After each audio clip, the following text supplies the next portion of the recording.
Hi guys, I am Kirti Agrawal and I welcome you back to my channel Just Kirti Things. So here I am with one of the important videos for all the FMG students who have cleared this exam.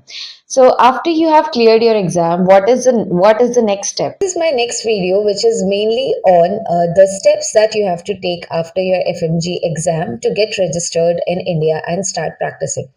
So the first thing every one of you have to do is that after your result, you need to keep checking your emails because the NBME, that is your National Board of Medical Examination, is going to send you an email in which they are going to tell you that when you have to come to New Delhi and collect your passing certificates. So this will be a proper document in which your marks will be written and it will be written that you have passed your exam. So for this process, what you need to do is these are the 4 to 5 documents that you need to keep ready, and these are to be original ones. And make sure that whatever you have uploaded while putting your FMG application, those documents you need to take in original in person and show them. And yes, you cannot say any one of your relative or your mom or your dad to go and collect it. You have to go in person because they are going to take your signature, they will take your thumbprint, and they are going to take your picture. So for this process, you have to go in person to New Delhi, and they will be telling you the address where you have to go and collect it. And in that email, they are also going to mention the time and the exact date when you have to come. And I request every one of you that please go into that stick time, whatever they have mentioned. Also, it's for those students, like even if you are not able to collect it on the specific date and specific time they have mentioned, then you can, after this whole process, after they have given certificates to everyone, they are going to send a query message where you can actually go into that query and put in that you were not able to collect for so and so reasons and you want to collect after it. So they are going to reschedule your collection date of collection, and then you can go on that day and collect it. But it is mandatory for all the students to collect it within the time within 6 months, like before the next FMG is there. You need to collect before that all your FMG certificates, passing certificates. So after this passing certificate collection, it's the state medical council which whom you have to follow in order to know what is the next step. Now, mostly states in India, according to the NMC regulation, as following that they are going to give you 1 year of compulsory rotatory medical internship, that is CRMI. And there are some states who are who are going to give the students a direct permanent registration to practice. So, if you are a little bit confused, that is your state going to provide you a permanent registration or you have to do 1 year of internship, then you have to actually mail them or call them, and need to get that information. So, after, and this process will start mostly in the states after they have distributed all the passing certificates to all the students. So, accordingly, the State Medical Council is going to release notices for internship, and if they do not any message according to internship, then you can just call and contact them if they are going to provide you the permanent registration. This process of giving permanent registration was mostly started in those states where there is no seats for the FMG students to do internship. So they are providing a direct permanent registration. So just web in your state medical council and check it once.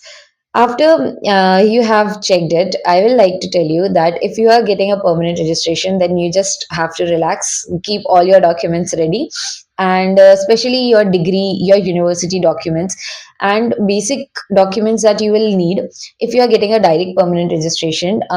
Is like you don't get a direct one. It's just like you have to give in your you will get the provisional certificate, and then you will be getting your permanent registration after 2 to 3 months. Okay, so for this provisional, you need to give in all the documents that they are going to ask for you, and mostly it will be like your 10th, 12th, and your all your medical studies and college documents, your FMG scorecard and passing card, and then your domicile, your identity cards, and those things.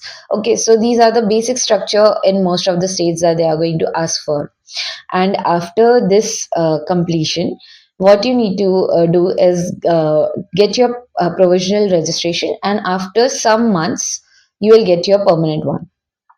So you can start preparing for your NEET PG exam, and prepare for INICT or whichever exam you would like to give, and your process will start after that.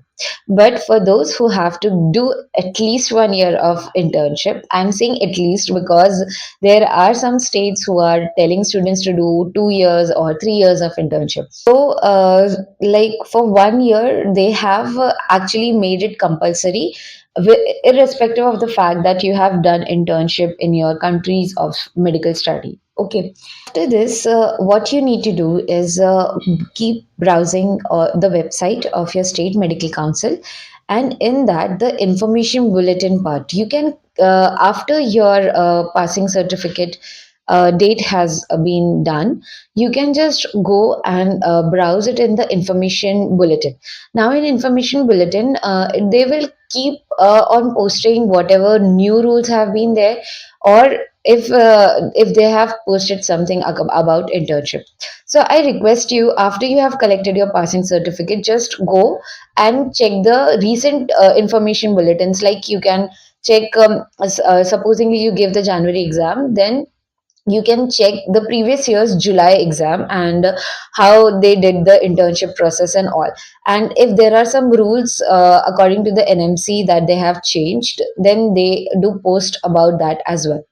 So I request you to just read 1 2 years back, and that will be the one which will be followed in your state. This, like, how are you going to get this information? That when is the process starting?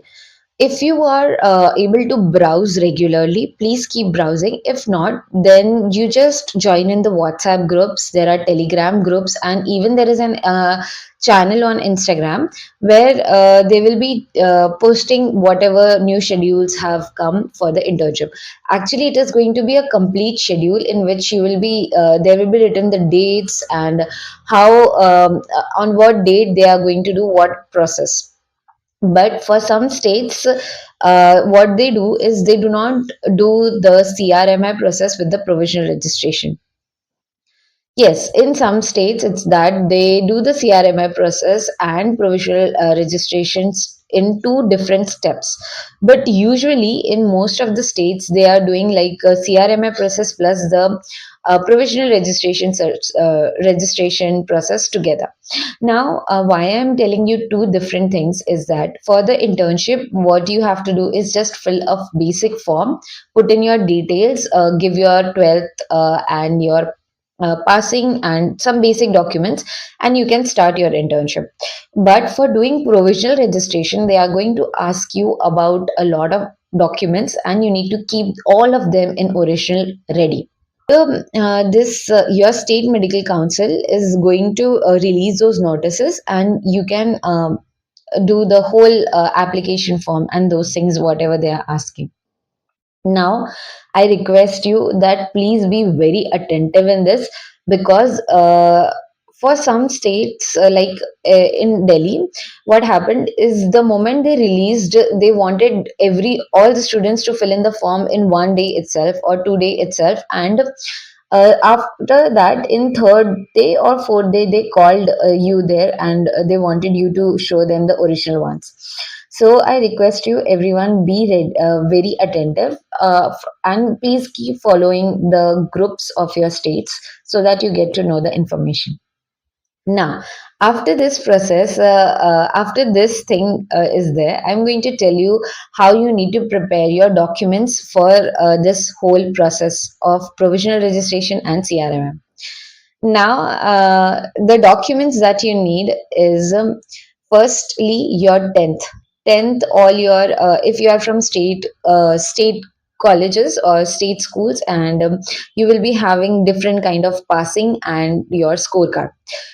For CBSE, it was for CBSEs in 10th standard. If you are from a student from 2018 batch, before 2018 batch, then you will be getting the CBSE gives one single for passing as well as scorecard. But if after 2018, if you are going to be in your school, then they are going to give you two different forms, two different certificates. One will be of a scorecard, and the other one is going to be a passing. After this 10th, you need to keep ready your 12th original passing, as well as the scorecard, as well as the 12th admit card, because this time they even asked us to get the admit card, original one. After that, you will be having all your MBBS process documents, that is your application and all your visas and everything in the passport, along with all your degrees, your compensation certificate, and all your everything whatever the college provides you. So these documents you have to keep ready.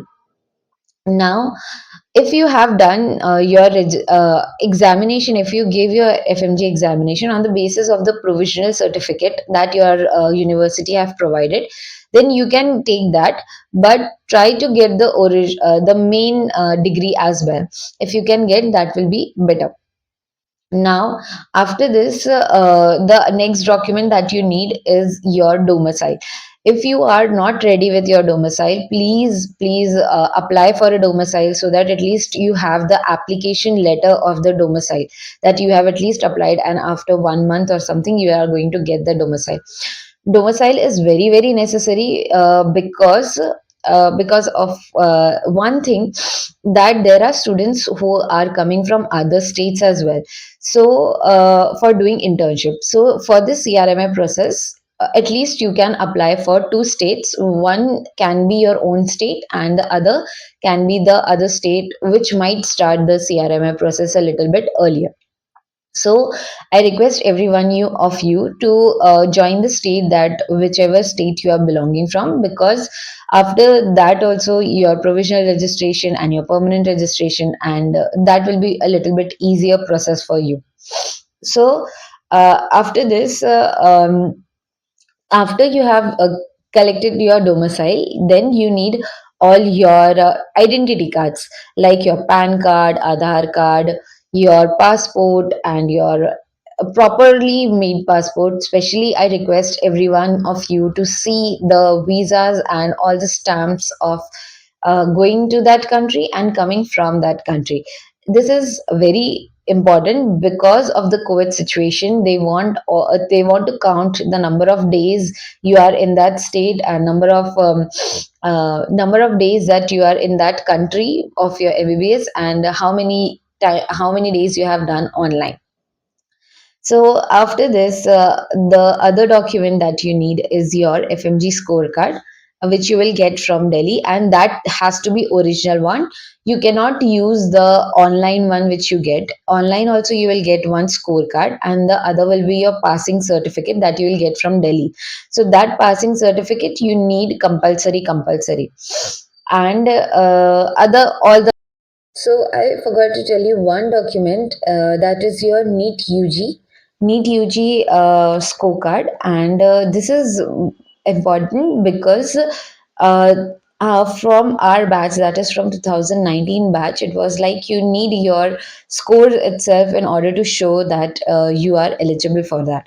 So for us, the eligibility as well as the scorecard was same, but for those who are students from back from 2018 batch, you might be you have to apply for eligibility as well as your NEET UG scorecard. This started because after a lot many students were going out, that the Indian government put some marks that these are the passing for NEET UG, and if you have at least got this particular marks, you can do MBBS either from outside or from India itself. So that's why you need the eligibility as well as that the NEET UG one. But for those like if you do not need eligibility, like if you are from batch 2019 onwards, then you need to get that Gazette of India to be printed and you need to show them at that time. Okay, so these are the basic documents that you need to keep ready. I request everyone that if do not keep waiting for the messages from or your schedules from your states. I request you please keep these documents. These will be basic documents, and everywhere you will be needing these. Okay, so now I take of my video. That is like after you have done all this process and how are you going to apply for internship. So far I have done about 1 to 1.5 months of internship in Government Medical College Nagpur, and I can tell you from my experience that if you have not learned good skills during your clerkship or your internship in your MBBS country, then I request you to take a government college so that at least you will be knowing the basic skills that as a doctor, what are the basic skills you should be knowing. Okay. And if you feel that in your MBBS countries you have done a good hands on or good hands on in your clerkship or your internship, then you can go in with private and you already know a certain set of skills, and you can then keep preparing for your NEET PG exam. Now if you want a clear check on or the difference between the government and the private internship, I'll take you to it one by one. So now, in government, you will be given a paid stipend, or you will not be asked for any kind of fees. But in private practices, they might ask you from fee for fees, and they might not pay you any kind of stipend in private. There are very rare private internships which are providing you any kind of stipend. So this is about stipend. The second thing is the government hospitals are actually where you can learn a lot many skills because there are a lot many patients there, and the PG students or PG residents are going to teach you so that even their workload is done and you are able to learn something. But in case of private, they are not letting students to have a hands-on experience, and there will be very less work they will be giving to students, and hence they won't be able to learn much. The other thing is there in government there will be no fixed hours when you have to go, when you have to come. There, this you won't get to know even one day back of your department. On the day of your department you are going to know that what will be your days in this particular department, because what happens is there will be co-interns with you who will be doing internship in that hospital, and those interns are going to make a schedule with you so that everyone gets a chance and everyone gets enough time, and the work gets distributed between every one of the co-interns and interns externs. Okay, so with this I'll tell you, in private hospitals there will be fixed time for you 9 to 5, and after that you will be free completely and you can study. So if you feel that if you want to just prepare for NEET PG itself, you are not concerned, like you are not thinking about learning those skills, then you can go with your private practice, private internship, and prepare for your NEET PG and give it. I think that after that you will be able to learn these skills when you do your PG residency in first year itself. Okay, now this thing with government hospitals is that there are government hospitals in which there are no PG residents. So all the work has to be done by the interns itself, interns and externs. So if that is the case, then it will be too much work and you won't be able to study. And if you feel that you want to learn things, then you can go about it. But if you feel that no, you want a little bit time for your study as well, then you can see for those government hospitals where there are JRs, and they are going to let you go, and you will be having about, I can say you, 3 to 4 hours every day you can get, even if you have night duties or day duties as well, utilize for studying. But if you don't, then it's a different thing. Okay, so this is a reality check for all the government hospital internships and private hospital internship. Think before you actually decide which hospital you want to take for the internship, because you feel that it's 1 year, it will pass, but sometimes it becomes so much exhausting that you might end up doing nothing in that internship as well, and not taking out time for studying for NEET PG as well. So think, take time, and also which hospitals are going to be free for you and in that time, and what will be the vacancy processes. Now there are usually most of the states will be having that January exam. After the January exam, there will be certain set of hospitals, and there will be like these hospitals are having this much vacancies. So after 1 year, the previous students will go and you will be joining in that place. And your June, after you have given your June exam, there will be certain hospitals which will be having vacancies, and you will be mostly joining in that. I cannot assure you that the number of vacancies before will be same as the next year, but you can know, like a tentative idea you will get. If for example in 2025 in June exam, in GMC Nagpur there were about 10 seats or 12 seats, but this year they have increased the seats and it became 16 seats. So there were many students who were able to join GMC Nagpur. So it will be like tentatively you will get to know that these are the hospitals which will be free, and then you can join those hospitals. Now the next thing is that this allotment process, how and who is going to get which seat in which hospital, is totally depending on your rank and your marks in that state.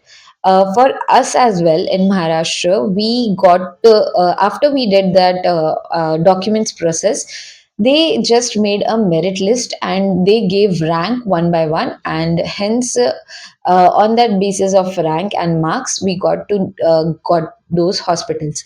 Also, in some places itself, like for us also, there was whole document in which they have written the allotment criteria.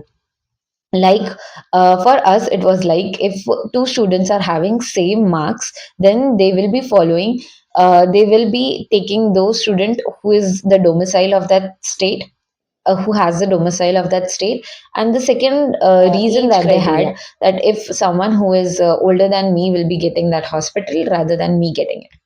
So there were they give you certain criterias on what basis they are going to allot the hospitals. Now most of the students who are getting marks about 160 or 170 may have that fear that am I going to get some government hospital. See, if you are in a big state, then there are a good chances that in government, the GMC nearby to your home will be you might get that hospital for doing internship.